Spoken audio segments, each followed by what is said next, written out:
Medina Nance, Yes, Mark you're Sims. the herbalist specialist. Well, I'm an herbalist and a natural health teacher and a health consultant. Those are just titles, though. What I'm best known for and the most referrals I get are for helping people to avoid getting on medication or getting off medication or dialysis. That's what I specialize in. That's what I've done for the past 10 years. Now, most people who do what you do, they do what they do because they had a health challenge and that spawned them to go into be an herbalist, if you will. What happened to you? What's your story?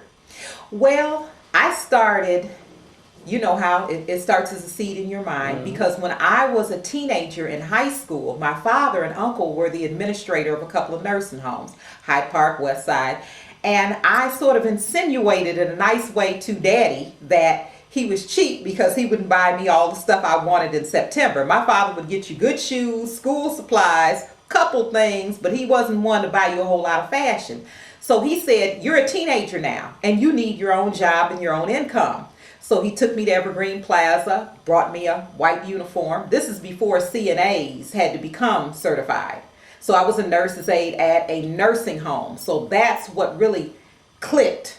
And I began to look at health from another perspective, from the perspective of our healthcare system. And I wasn't happy with it.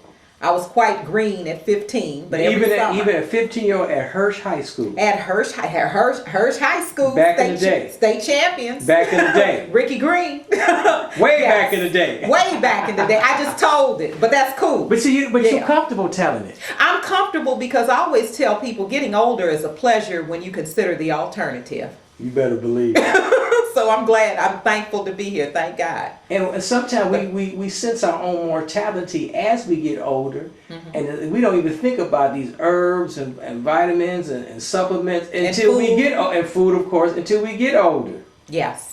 And like you said, when you're young, you can eat all that pork and all that beef and all them hormones. Sad to say, I ate it all. All them hormones and the pesticides and herbicides. Yes, sir. And that sugar. Yes. And it's affecting you, but you don't feel it right away. When you're young now. And that's the voodoo that we do so well in our society is we get rid of the symptoms and think we're healthy. Or either people are asymptomatic and they say, I don't have any problems, I'm healthy. But I tell everybody, you know, if you're being constantly bombarded from birth with vaccines, chemicals, toxins, hormones, these things are really going to catch up with us. Now they're catching up with people younger and younger. Younger and younger. But you told me, I think the first time I interviewed you years ago, that you had lupus. I was diagnosed with lupus and chronic fatigue in '95. Yes. And my doctor, you know, seemed sad. Good doctor. You know, I respect doctors. A lot of times if you're in the natural health field, people think that you don't respect doctors, you don't respect drugs. I thank God for doctors and drugs. So I have a good doctor.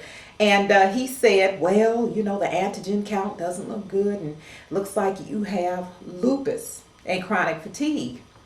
I didn't know a lot about lupus at the time I was diagnosed. I knew only a little bit about it. So I asked him what caused it. Because that's what everybody should always ask. We don't ask, what caused it? And he had limited information for me, but I found out that the root causes of autoimmunity, because that's what lupus and chronic fatigue are, fibromyalgia, sarcoidosis, things like that, vaccines, nutritional deficiencies, inflammation, mercury, which we get from a lot of sources, the vaccines and dental fillings. I mean, these are things that are common to society. So therefore, a lot of people are going to have autoimmunity. I just heard Nick Cannon had kidney failure due to a lupus-like condition. And lupus is a autoimmune deficiency. Yeah, well, autoimmune means your immune system, for lack of a better verbiage, instead of protecting you, is attacking you due to inflammation. I call it the body being on fire. And doctors prescribe, in most cases, prednisone. And of course, that's a steroid. And prednisone is a lifesaver. It's used for a lot of things. People can't breathe, you know, asthma, they'll give you prednisone, lupus, different things. I remember Bernie Mac had sarcoidosis. That is autoimmunity. But there are a lot of forms of autoimmunity, like eczema. People don't realize that's autoimmunity. Wait, eczema. But what about? Okay, let's go leave from eczema to hives. You get hives because you're nervous or something. Well, What is hives can come from different things. People can break out because they're stressed out, but there's got to be something going on in the blood for the immune system to be triggered like that. And again, all of those toxins. I had the polio vaccine when I was 5, came down with double pneumonia and almost died. It lays dormant in your system in the myelin sheath, and it flares up later on due to whatever. Now, sad to say, in the super 70s, I was having a good old time. I was eating all the wrong stuff, partying, putting drugs in my system. That's why I think I'm so adamant about cleansing and health now. Because even though I knew in my teen years, in my latter years when I got out of high school, oh my goodness, I just, thought, hey, I'm grown, I can have a good time, I'm out of high school, these are the fun years. I partied, and, that catches up to you. Well, let me stop. But Medina Nance, you do not have lupus anymore. No, sir. I never took a medication, and I still don't to this day. That's why I don't totally accept when they say, well, it runs in the family. You just have diabetes because it runs in the family. You have lupus because it runs in the family. Lupus doesn't run in my family. But the doctors would tell you can't get rid of it. Of course they do. And when I came in 6 months after I was diagnosed to have my blood taken again, and then of course I went back for the results, my doctor said, whatever you're doing, keep doing it. It seems to be in remission. He didn't ask you what you did, though, did he? No, he didn't. Because that's not his Because job. he didn't treat me. I didn't take the prescription. He was perplexed when I told him. I said, I don't want to take prednisone. I said, because prednisone, long term. Now, let me say short term. Sometimes, yeah, it's a lifesaver. Yeah. Okay. But long term, it leaches all the calcium, the B vitamins, the zinc, the CoQ10. These are things you have inside that you need. But doctors, because they don't study vitamins, minerals, nutrition, they don't know to say, well, you have to take this prednisone long term, so take these supplements to counteract what it's going to do, then it won't be so bad. That's the problem that I have with, and I don't believe in shooting the messengers. It isn't the doctor's fault. It's Big Pharma, the American Medical Association, and FDA.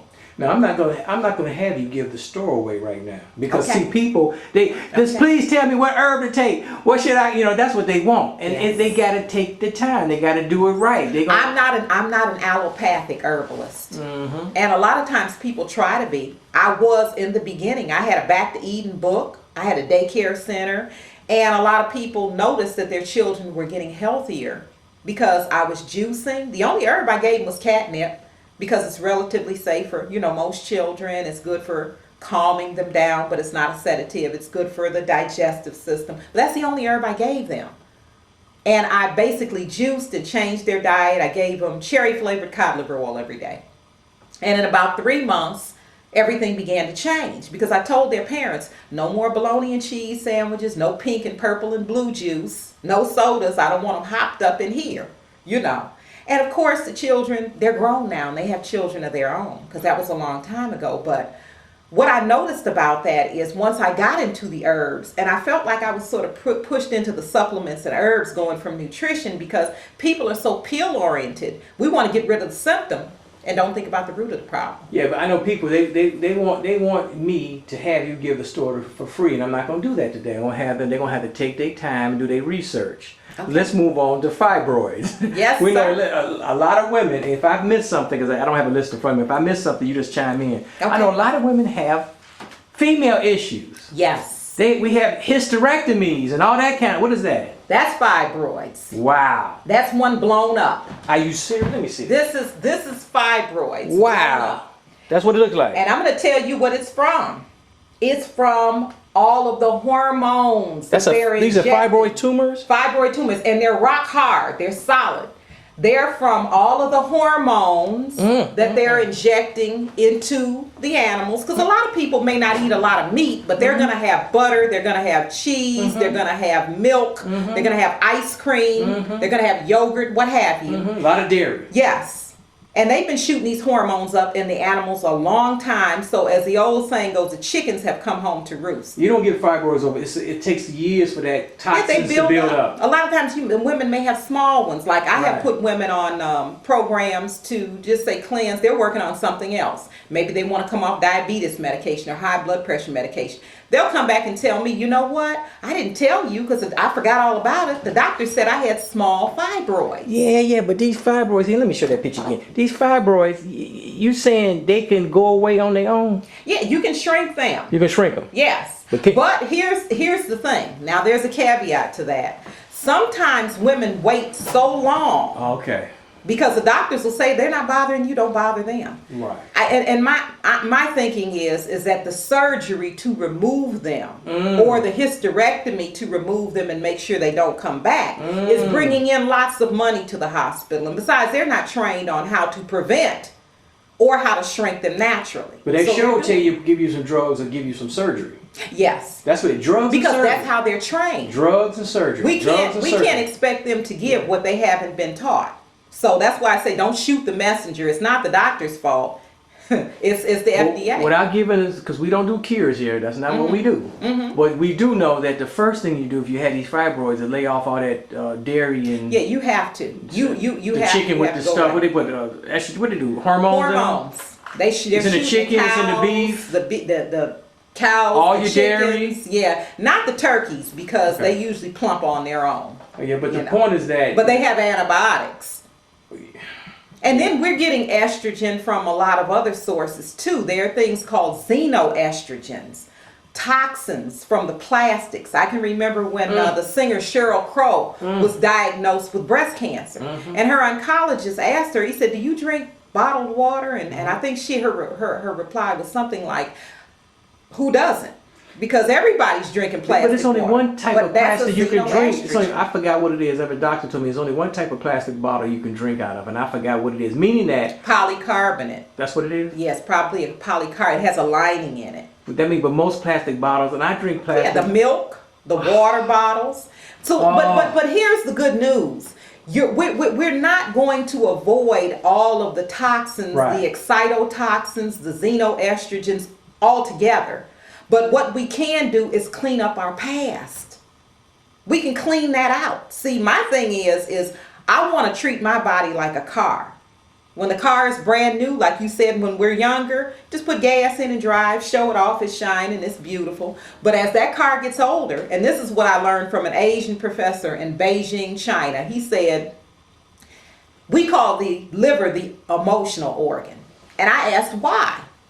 And he said, because it filters all the toxins. And when that filter gets congested and overloaded, here are the symptoms. Insomnia, depression, anxiety, panic attacks. I got all of that.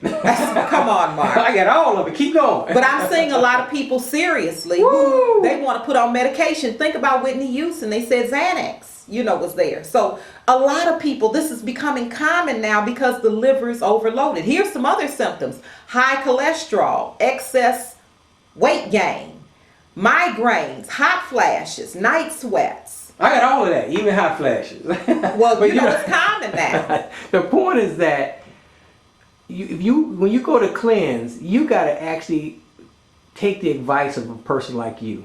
You can't just do that cleanse by yourself. You can mess yourself up. But it's not a hard thing. It's a very simple process. But you can mess up though. Well, yes, if you don't take into consideration, because people will call up and they'll say, Medina, because I have most of my people are word of mouth. You know, if they see Bob got off dialysis, they know. They're coming to Medina, Yeah, they know. Hey, look, if he could get off dialysis and doctors say you can't, how did that happen? Let me chime in. They said like 90% of all dialysis are African Americans. Yes. African Americans. Actually, I have